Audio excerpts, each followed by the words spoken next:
The episode begins with Rei, a top player of Shangri-La Frontier, log into the game to interrogating two players who helped Hizutome in the previous episode.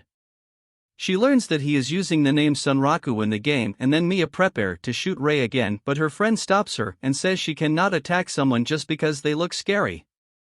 Then they inform Rei that Sunraku went to the second town after defeating the snake boss. She is impressed by his skills and decides to track him down.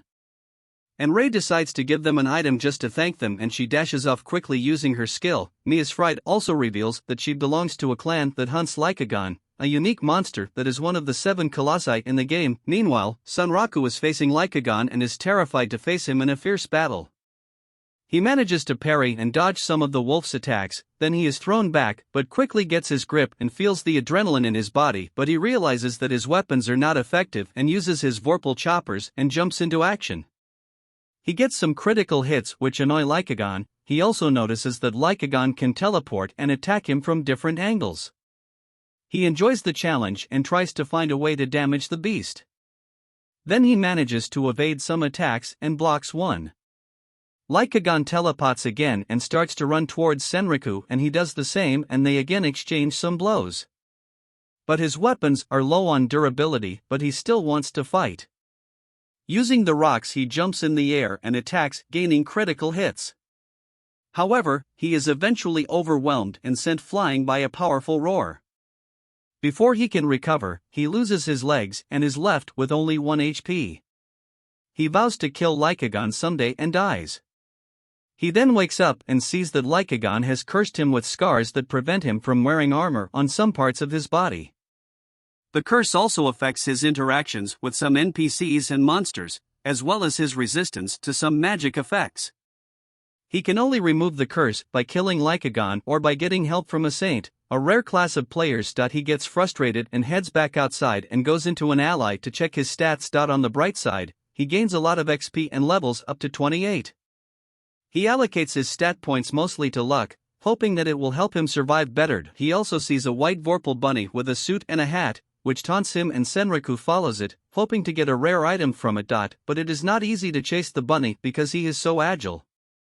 Then he finds the bunny opening a door and entering a hidden area.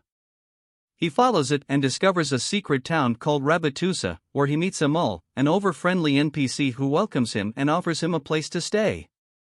Amul explains that his father is the leader of the town. He also tells Sunraku that he can help him remove the curse, but he has to do something for him first. He asks Sunraku to accompany him to Rabbit Palace, where he has some business to attend to. Amul then takes him to the hall where someone is waiting for him, and we see that it is the Rabbit King Visake introducing himself to Senriku, and compliments him that he is tough. Our story continues with Rei finding Senriku in the game shop and asks the owner about him. She gets sad and says that it is very hard to find him inside the game.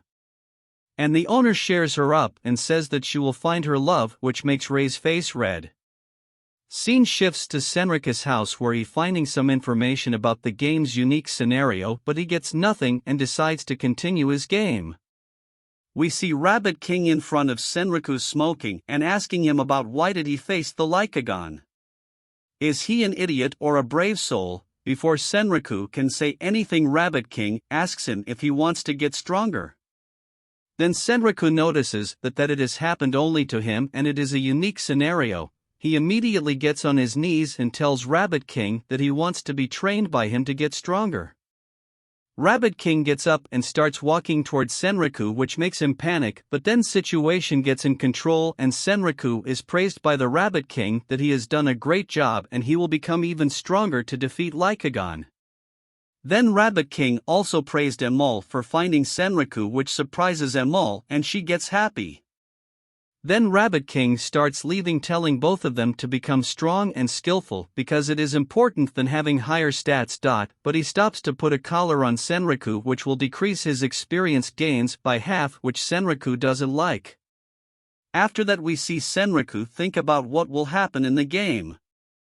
Then starts to play another game named Berserk Online Passion to refresh his mind and log into the game. We see a destroyed city, and in the middle of that Senriku spawn in a character wearing black clothes, and his opponent is wearing yellow outfit and also his eyes are covered.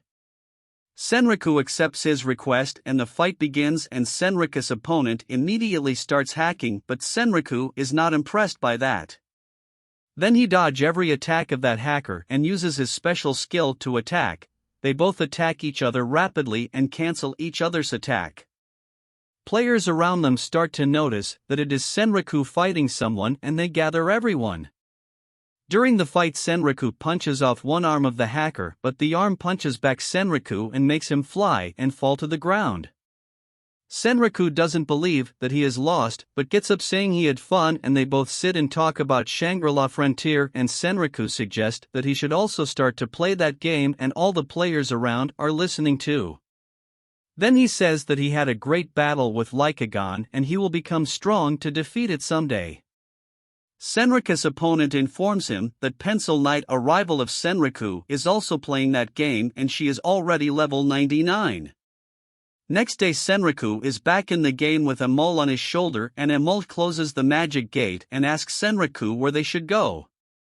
Then Emol starts to go on the road, but Senriku stops Emol and asks her why is she following him, and in response Emol sends him a request to join his party.